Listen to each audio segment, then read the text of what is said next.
एक समय की बात है, एक पहाड़ी गांव में दो सगे भाई रहते थे, रघु और माधव। दोनों ही मेहनती थे, लेकिन दोनों की सोच में जमीन आसमान का अंतर था। गांव में पानी की बहुत किल्लत थी। पहाड़ी के नीचे एक नदी बहती थी, जहां से पानी लाना पड़ता था। गांव के मुखिया ने घोषणा की कि जो भी गांव के बड़े टैंक में पानी भरेगा, उसे प्रति बाल्टी 1 रुपया दिया जाएगा। रघु बहुत खुश हुआ। उसने तुरंत 2 बड़ी बाल्टियां खरीदी और सुबह 4 बजे से ही नदी की ओर दौड़ना शुरू कर दिया। वो दिन भर में 100 चक्कर लगाता और शाम तक 100 रुपए कमा लेता। रघु की सोच सीधी थी, जितनी ज्यादा मेहनत उतना ज्यादा पैसा। उसने अपनी मेहनत और बढ़ाई। वो रात को देर तक पानी भरता, बड़ी बाल्टियां ले आया ताकि एक बार में ज्यादा पानी आए।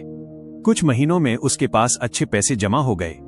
उसने एक नई गाय खरीदी, अच्छे कपड़े लिए और गांव में उसकी मिसाल दी जाने लगी कि देखो, मेहनत हो तो रघु जैसी। लेकिन रघु का शरीर थकने लगा था। उसकी पीठ में दर्द रहने लगा था। उसे डर था कि जिस दिन वो बीमार पड़ा, उस दिन कमाई 0 हो जाएगी। वो अपनी मेहनत के पिंजरे में कैद हो चुका था। दूसरी ओर माधव ने कुछ अलग किया। उसने पहले 1-2 महीने रघु की तरह बाल्टियां ढोई ताकि कुछ शुरुआती पूंजी जमा हो सके। लेकिन उसके दिमाग में कुछ और ही चल रहा था। एक दिन माधव ने रघु से कहा, भाई, हम कब तक बाल्टियां उठाएंगे? क्यों ना हम पहाड़ी से गांव तक एक पाइपलाइन बिछा दें? रघु हंसने लगा। पागल है क्या? पाइपलाइन में बहुत पैसा और समय लगेगा। तब तक खाएगा क्या? देख, मैं रोज नकद कमा रहा हूं। माधव नहीं माना। उसने अपनी रणनीति बनाई।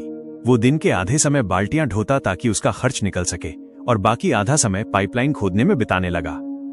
पहले कुछ महीनों में माधव की हालत दयनीय थी। लोग उसका मजाक उड़ाते थे। उसकी कमाई रघु से आधी थी और वो धूल मिट्टी में सना रहता था।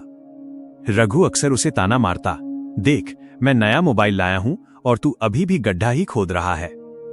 लेकिन माधव को पता था कि एक बार सिस्टम बन गया तो उसे ताउम्र बाल्टी उठाने की जरूरत नहीं पड़ेगी।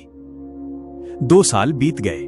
माधव की पाइपलाइन तैयार हो गई। जिस दिन पाइपलाइन का नल खुला, पूरा गांव हैरान रह गया। अब माधव को नदी तक जाने की जरूरत नहीं थी। पानी अपने आप गांव के टैंक में गिर रहा था। अब खेल बदल चुका था। माधव जब सो रहा होता, तब भी पानी गिर रहा था और उसका पैसा बन रहा था। उसने गांव वालों को रघु से कम दाम में और साफ पानी देना शुरू किया। लोगों ने रघु से पानी लेना बंद कर दिया।